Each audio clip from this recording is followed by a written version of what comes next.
Rain hammered the porch roof the night my husband handed me a garbage bag instead of an umbrella. 20 years of marriage, and Aaron stood in the doorway of the house I had scrubbed, painted, and prayed in, looking at me the way you'd look at a stranger who'd overstayed a visit. His mother's ashes weren't even cold in the ground. "I only needed you to take care of my mother," he said, calm as a man reading a grocery list. I waited for him to laugh, to say it was a bad joke. He didn't. He told me to pack. He told me not to expect anything. I want to tell you how I got there, standing on my own front steps with a suitcase and no coat, because it didn't happen in one night. It happened over 3 years, one small erosion at a time, the way a riverbank disappears without anyone noticing, until the house built on it starts to lean. My name is Rachel Nelson. I'm 45 years old, and until 3 years ago I taught 3rd grade at Maple Hill Elementary. I loved that job, with the kind of love that doesn't ask for anything back. The smell of pencil shavings, the sound of 26 kids reciting the alphabet off key, the way a shy child's face would open up like a window when they finally understood long division. I gave it up the year Evelyn, my mother-in-law, was diagnosed with Alzheimer's. Aaron said his mother needed someone she trusted, someone patient, someone who wouldn't put her in a home like she was furniture nobody wanted anymore. He said it would be temporary. He said we'd hire help eventually. Eventually never came. So I left my classroom, my kids, my grade book still half filled with November's spelling scores, and I became a full-time caregiver. I learned how to cut Evelyn's food into small pieces so she wouldn't choke. I learned the exact rhythm of her physical therapy exercises, the exact volume of voice that didn't startle her, the exact songs from the 1960s that could pull her back from wherever her mind had wandered to. There were days she looked at me and called me by her sister's name, a woman who'd been dead for 30 years. There were days she didn't know her own son's face when he walked through the door for 5 minutes before leaving again for work. But she always knew mine. Always. Even in her worst hours, when the disease had taken almost everything else, some part of her recognized me as someone safe. Aaron, meanwhile, climbed. He was a sales director for a medical device company, the kind of man who measured his worth in quarterly numbers and steakhouse dinners with executives. He was good at his job, I'll give him that. He was good at looking successful, at shaking the right hands, at wearing the right watch. Our neighbors thought he was a saint for keeping his mother out of a nursing home. They had no idea I was the one who hadn't had a full night's sleep in 3 years. They had no idea I hadn't seen a movie in a theater, hadn't gone out to dinner with a friend, hadn't bought myself a new coat, because every spare dollar and every spare hour belonged to a woman who wasn't even my own mother. I didn't resent Evelyn. I want to be clear about that. I loved her in the strange, quiet way you love someone you've nursed through their worst days. What I resented, what I didn't even let myself name as resentment for a long time, was Aaron's absence. Not just physical absence, though, there was plenty of that. Business trips that stretched longer than they needed to. Dinners he forgot to come home for. Something colder, something I couldn't put words to. A husband who stopped asking how I was doing because he already assumed the answer didn't matter. I used to lie awake next to him on the nights he was actually home and listen to him breathe, wondering when exactly we'd become 2 people sharing a mailing address instead of a marriage. I never asked him directly. I told myself it wasn't the right time, that Evelyn needed stability, that I couldn't afford to blow up our home while she was still alive, and needed both of us, even if both of us had become mostly just me. Looking back now, I think some small, quiet part of me already knew how this would end. You don't spend 3 years being someone's unpaid nurse and unpaid wife without a certain numbness setting in, a bracing for the moment the other shoe drops. I just didn't expect the shoe to drop the same week we buried his mother. I didn't expect him to wait until the flowers on her grave hadn't even wilted before he told me flatly that my usefulness had an expiration date. But that's exactly what happened. And that's where I have to take you back to the porch, the rain, the garbage bag in his hand instead of an umbrella, and the words that ended 20 years in 11 seconds. I stood there in the downpour, soaked through before I even reached the sidewalk, and I didn't cry. I want you to understand that. I didn't scream, I didn't beg him to reconsider. I just picked up my suitcase and walked, because some part of me, some part that had been quietly gathering evidence for 3 years, already knew I wasn't losing a home that night. I was finally leaving one I'd never really had. My phone buzzed in my pocket as I reached the end of the driveway. A text from a number I didn't recognize. "Rachel, don't leave town. Evelyn left something only for you. 3 weeks before Evelyn died, she had one of those rare mornings where the fog lifted almost completely, and for a few hours she was entirely herself again. I remember it so clearly because those mornings had become so few and far between that I'd learned to treasure them the way you treasure the last warm days before winter. I was reading to her from an old paperback of Little Women, one of her favorites from childhood, when she reached over and put her hand on mine. Her grip was thin but steady. "Rachel," she said, and there was nothing hazy in the way she said my name, no hesitation, no searching. "Promise me something." I set the book down and told her anything. She looked at me with eyes that seemed for that 1 hour entirely clear. "Promise me you'll never let Aaron decide your worth." I laughed it off gently the way you do with someone whose mind drifts in and out, and told her not to worry about things like that. She squeezed my hand harder. "I mean it," she said. "I've watched him. He's my son, and I love him, but I've watched him treat you like hired help for 3 years, and I won't say it again. So listen now, don't let him decide what you're worth." Then, as quickly as the clarity had come, it began to slip, and within the hour she was calling me by her sister's name again, asking if I'd fed the chickens on their old farm in Ohio, a place that hadn't existed in 60 years. I didn't understand not then how much weight was in that sentence. I filed it away as one of Evelyn's lucid moments, touching but confusing the kind of thing dementia patients say that sounds profound, because we want it to mean something. I had no idea she'd spent the 2 years prior sitting across a desk from a lawyer named Grace Morgan, rewriting the entire architecture of her estate in absolute secrecy. During those final weeks, Aaron grew more distant than I'd ever known him to be. He was traveling constantly, or claiming to be. His phone, which used to sit face down on the kitchen counter, started staying in his jacket pocket, buzzing against his chest at dinner, at which point he'd excuse himself to the garage to take a work call. I noticed the name Melissa appearing on his lock screen more than once. Melissa Carter, a colleague from his office, someone I'd met exactly twice at company holiday parties, someone who always smiled at me a beat too long like she was calculating something. I noticed. I want to be honest with you. I noticed and I said nothing. I didn't check his phone. I didn't follow him to the garage and press my ear to the door. I told myself I was too tired to fight, too consumed with turning Evelyn every 2 hours so she wouldn't develop bed sores. Too depleted to have the kind of confrontation that would blow apart whatever thin structure was still holding our house together. Some women would call that weakness. I call it survival triage.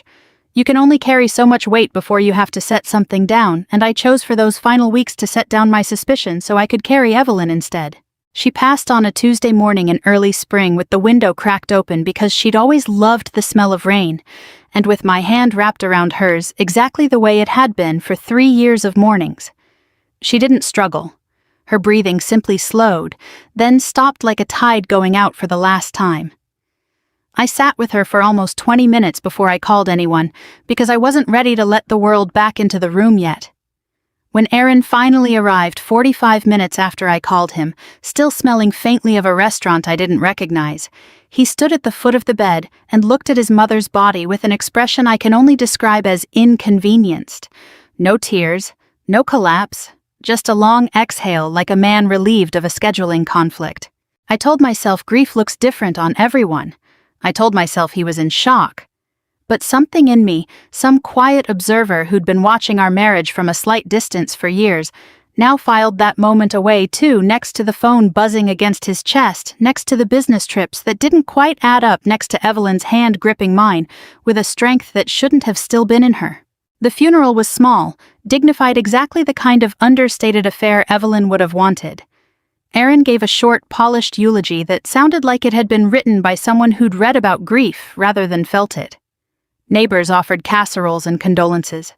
I stood at the graveside in a black dress I hadn't worn since my own mother's funeral, and I felt strangely calm, the calm of a woman who has already cried every tear she has in private alone at 2 a.m. over the course of 3 long years.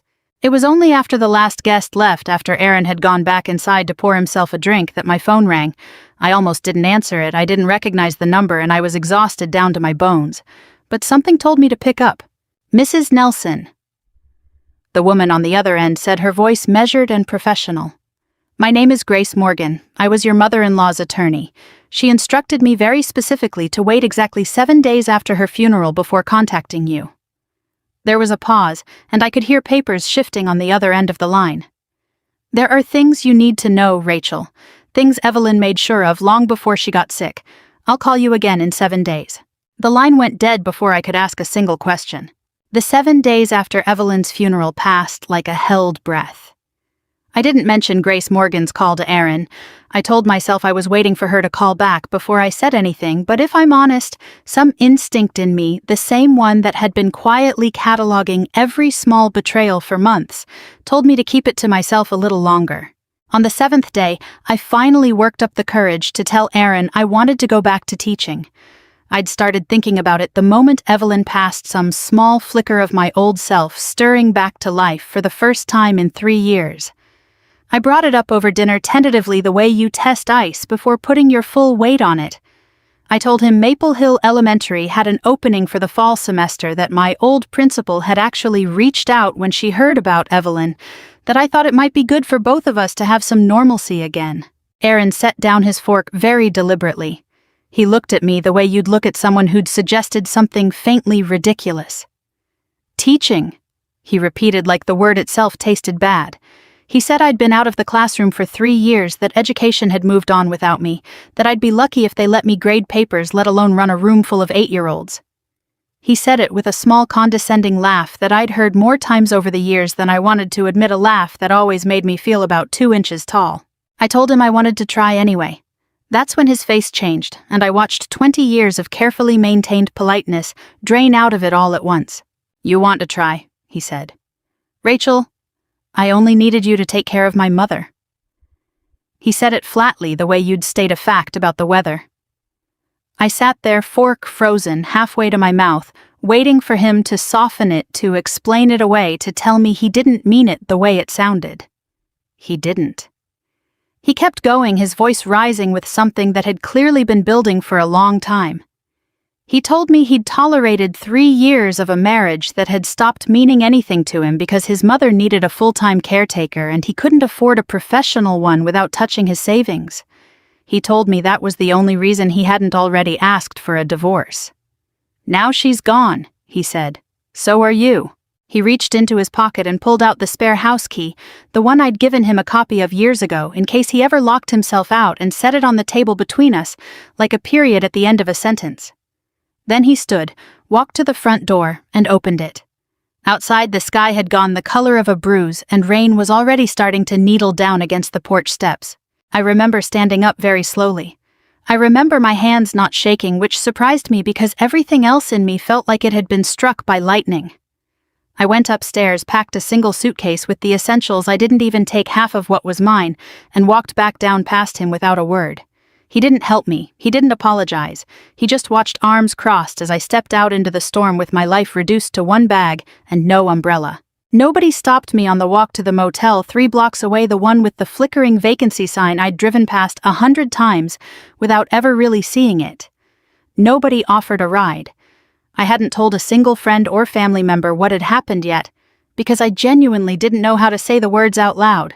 20 years and I was walking through a rainstorm with a suitcase like a woman half my age fleeing a bad first date. I checked into a room that smelled faintly of bleach, and old carpet sat on the edge of a bed that wasn't mine, and finally let myself feel the full weight of what had just happened. I didn't cry, not right away. I just sat there soaked to the bone, staring at a television I never turned on, feeling something strange settle over me. Not devastation exactly, but a kind of grim clarity, like fog finally burning off a landscape you'd been driving through blind. My phone rang once that night. Grace Morgan's name lit up the screen. I stared at it for a long moment, thumb hovering, and then let it go to voicemail. I wasn't ready. Whatever she had to tell me, it could wait 1 more night. I needed to just breathe first. Back at the house, Aaron poured himself a scotch, and according to what I'd learned much later, called Melissa before he'd even finished his first glass. "It's done," he told her, his voice loose and satisfied. "I'm finally free." He told her he could see them building something real now, something without the weight of a sick old woman and a wife who'd stopped being useful to him. He told her the house was his, the future was his, and nothing was standing in his way anymore. He had no idea, sitting there with his drink and his certainty, exactly how wrong he was. At 8:30 that evening, freshly showered and feeling lighter than he had in years, Aaron pulled his car into the driveway of the home he believed was entirely his. But as his headlights swept across the front of the house, he saw something that made him ease his foot off the brake. 2 black SUVs were already parked at the curb waiting. For a moment, Aaron sat frozen behind the wheel, his mind scrambling through a list of possibilities. A break-in, a neighbor's emergency, some kind of mistake. He told himself it had nothing to do with him, that whatever this was would sort itself out, and he could go inside and finish his drink in peace. He was wrong about that, too. He stepped out of the car, slowly gravel crunching under his shoes, rain still falling in a steady drizzle that had softened from the earlier downpour. A man in a dark suit stepped forward from beside the first SUV, polite but immovable, and asked him to wait a moment. Aaron's confusion tightened into irritation, the particular irritation of a man used to being the one who gave instructions, not received them. "This is my house," he said. "Who exactly are you people?" That's when Grace Morgan stepped out of the second vehicle, a slim leather folder tucked under one arm, her expression calm in the specific way of someone who has done this exact thing many times before and feels no need to rush it. She introduced herself. She told him she'd been Evelyn's attorney for the past several years and that she was here to formally execute the terms of Evelyn's estate. Aaron's irritation flickered just briefly into something like unease, though he covered it quickly with a scoff. He told her he already knew the terms of his mother's estate. He'd seen the will years ago. The house was his, same as it had always been meant to be.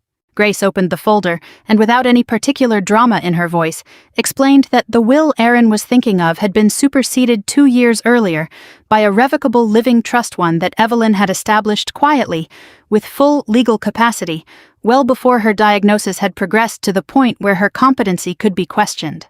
Under the terms of that trust, the house had never belonged to Aaron at all. It had remained solely in Evelyn's name until her death, at which point ownership would transfer in its entirety to whoever had served as her full-time primary caregiver through the end of her life. Aaron laughed, a short, disbelieving bark of a sound. He said that was absurd, that no court would uphold something like that his mother wouldn't have done this to her own son. Grace, unmoved, turned a page in her folder and read the relevant clause aloud, her voice, even and precise. The language was unambiguous. The caregiver was named specifically, Rachel Ann Nelson. I want to tell you I felt some surge of triumph hearing about this later, some vindicated satisfaction watching my husband's certainty crumble in his own driveway. But when Grace told me the story afterward over coffee in her office, what I actually felt was something quieter and heavier, the realization that Evelyn had spent her last lucid years quietly building me a lifeboat, stitching it together in secret, because she knew long before I let myself admit it exactly what her son was capable of. Aaron's voice rose in the driveway that night, according to the neighbor who later told me she'd watched the whole thing from her window with her hand over her mouth. He told Grace this was insane, that he'd contest it, that no piece of paper was going to take his childhood home away from him. Grace, still perfectly composed, informed him that contesting a properly executed trust, prepared by independent legal counsel with documented medical evaluations, confirming Evelyn's competency at the time of signing, would be an extremely uphill battle and an expensive one. She then handed him a formal notice. He had 48 hours to vacate the premises. I arrived at the house the next morning at Grace's request, still wearing yesterday's clothes because I hadn't packed for more than a single overnight. Aaron was standing in the front hallway when I walked in, surrounded by half-filled boxes, his face a mixture of fury and something rawer underneath it, something that almost looked like fear.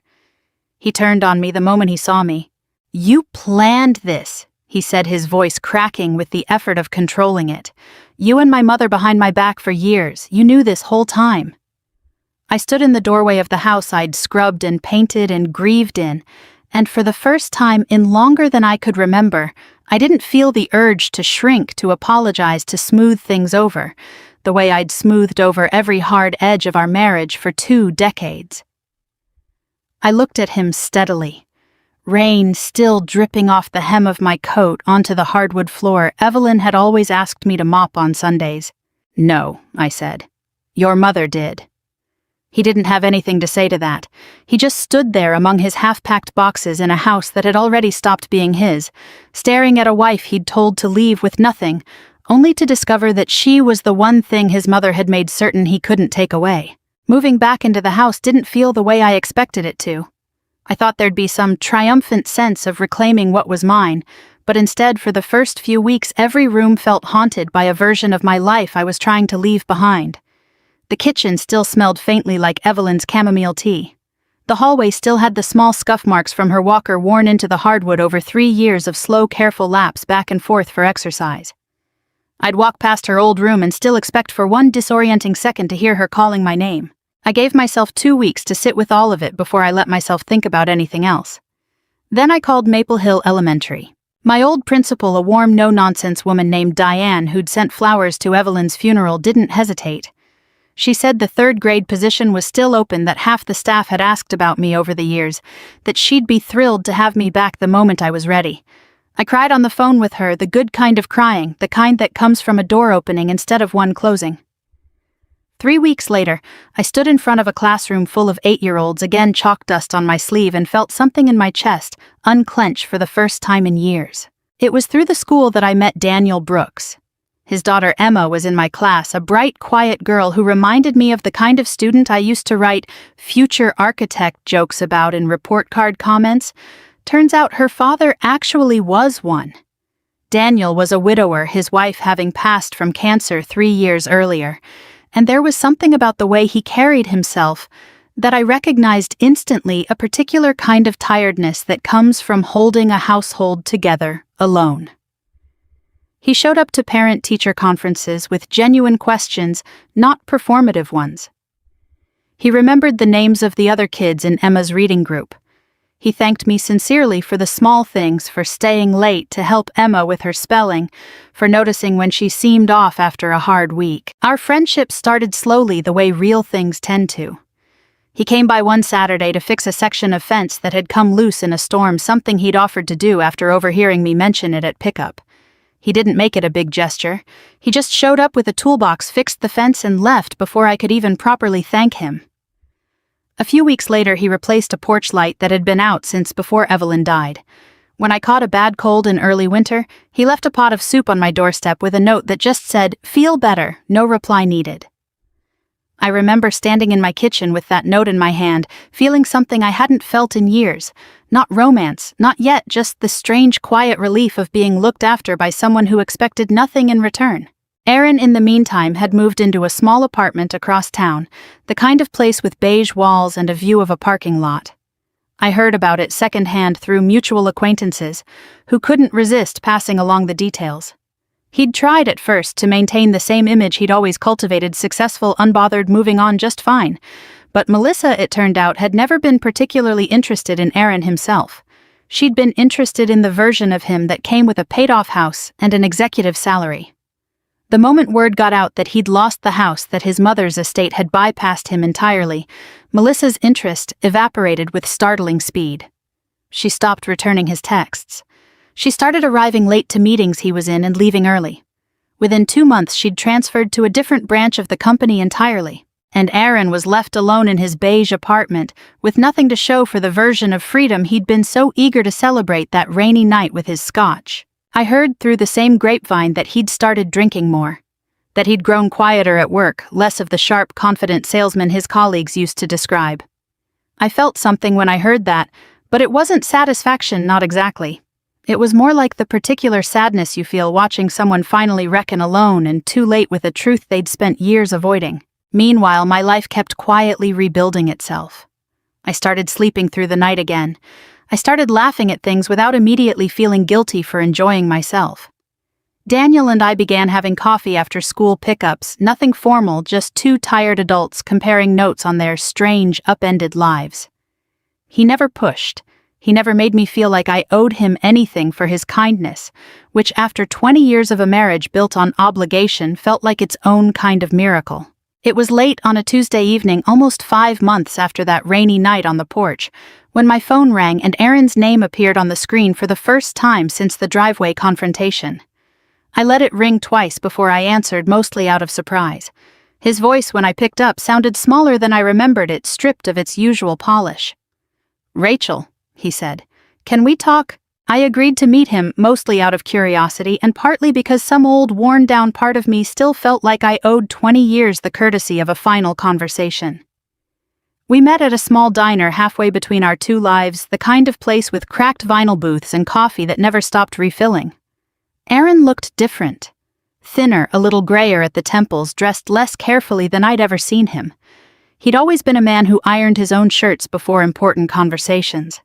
That night his collar was slightly wrinkled, and something about that small detail told me more than anything he was about to say.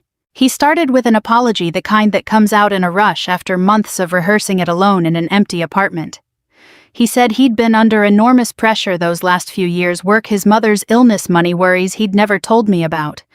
He said grief had made him cruel in ways he didn't recognize until it was too late to take back.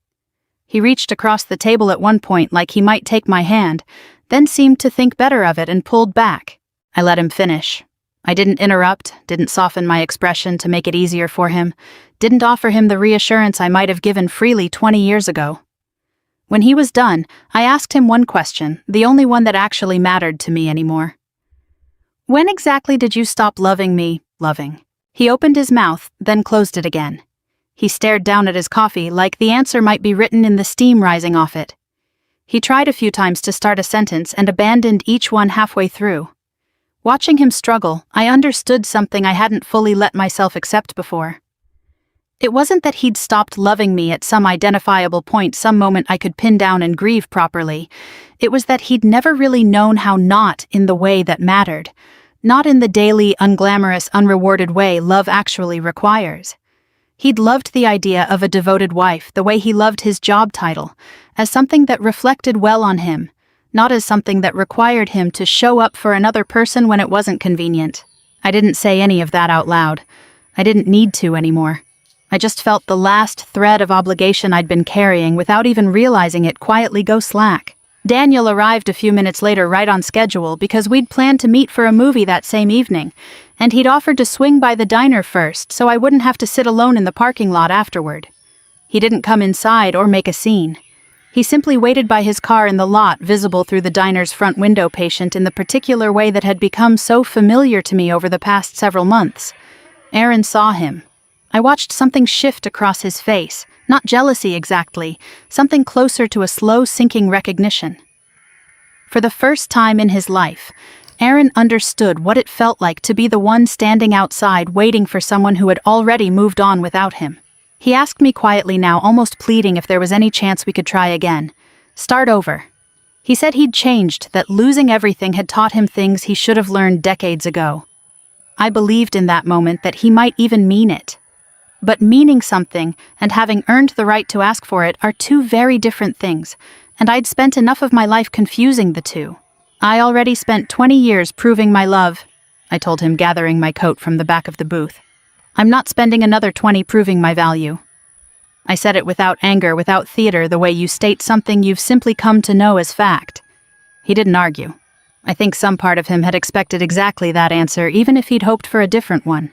I left him there in the booth, staring at his cooling coffee, and walked out to where Daniel was waiting. He didn't ask what had happened. He just opened the car door for me the way he always did and let the silence between us be comfortable instead of demanding an explanation. 3 days later, my phone rang again, but this time it was Grace Morgan, not Aaron. Her voice had a gentler quality than I'd heard from her before, less businesslike. She told me there was one more piece of Evelyn's affairs that needed to be settled, a sealed letter Evelyn had left specifically for me with instructions that it only be delivered once the estate matters were fully resolved, and enough time had passed for me to read it without the weight of legal chaos clouding my mind. She wanted you to read it when you were ready, Grace said. I think that time might be now. I read Evelyn's letter alone, sitting at the kitchen table where I'd fed her 1,000 small spoonfuls of soup over 3 long years in the late afternoon light of a Sunday, that felt in hindsight like it had been chosen for me on purpose. Grace had dropped off the envelope that morning, sealed with Evelyn's careful old-fashioned handwriting across the front. Just my name, nothing else. I sat with it unopened for almost an hour before I finally worked up the courage to break the seal. Her handwriting inside was shakier than the handwriting on the envelope, evidence of a hand that had been fighting the disease even as she wrote it. She told me she'd known long before her diagnosis worsened exactly what kind of man her son had become. She said watching him treat me the way he did over those years had broken something in her that she never fully told anyone about. Not even her lawyer, not even in the quiet privacy of her own journal. She wrote that she'd started planning the trust almost 2 years before she died, in one of her last stretches of full clarity, specifically because she knew Aaron would eventually show me exactly who he was once he no longer needed me for anything.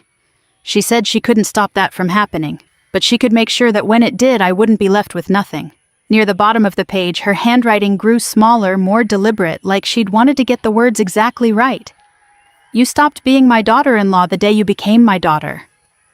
I read that line 4 times before it fully landed, and when it did, I put the letter down and cried in a way I hadn't allowed myself to in years. Not the tight, controlled tears I'd rationed out during Evelyn's illness. Not the numb, disbelieving stillness of the night Aaron threw me out. This was different.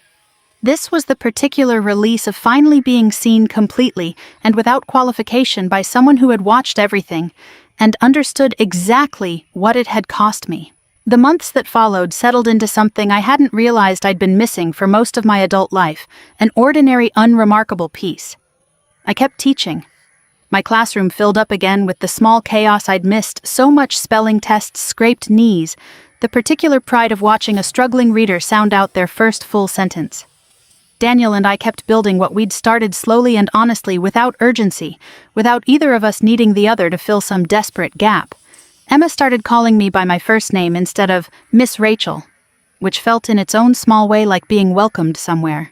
He proposed on a Tuesday evening in my backyard, of all the unglamorous, perfect places, while we were cleaning up after a simple dinner with Emma. There was no elaborate speech, no restaurant reservation, no crowd of onlookers filming for social media. He got down on one knee beside the garden. Evelyn used to love watching me tend from her window, and he opened a small box holding a modest ring that had belonged to his late wife Emma's own suggestion, he told me later, because she said her mother would have wanted someone kind to have it, and she thought I was the kindest person she knew. I said yes before he even finished the question. I ran into Aaron only once after that by accident several months later. I was in the garden with Daniel on a Saturday afternoon, both of us laughing about something small and forgettable, when I noticed a car slow down on the street in front of the house. It was Aaron's older now, a little worse for wear, much like the man behind the wheel. He didn't get out. He didn't wave. He just sat there for a long moment watching me laugh in a garden that used to be his, standing beside a man who looked at me the way he never had. Then quietly, he drove away. I don't know exactly what went through his mind in that moment, and I've stopped trying to guess. I only know that whatever he lost that day wasn't the house, and it wasn't even the marriage. It was the last chance to understand what it means to be loved by someone who stays fully and without condition long after it stops being convenient. I think about Evelyn often, especially in the quiet moments tending the garden she loved, hearing an old song from her generation on the radio, watching Emma read a book with the same careful concentration Evelyn used to have. I think about her hand gripping mine, telling me not to let anyone else decide my worth, and I understand now that she wasn't just comforting a tired caregiver in a lucid moment. She was handing me the truth she'd learned too late in her own life, trying to make sure I didn't learn it the same way. For 20 years, I thought love meant sacrifice giving until there was nothing left, and calling that devotion. It doesn't. Love is being valued while you're still there, not mourned or apologized to after you're already gone. I'd love to know what you think this story means to you, and where in the world you're watching from tonight. Leave a comment below and let me know. We have so many more stories like this one waiting to be told, so subscribe so you never miss a moment like this. Let's keep this journey going together.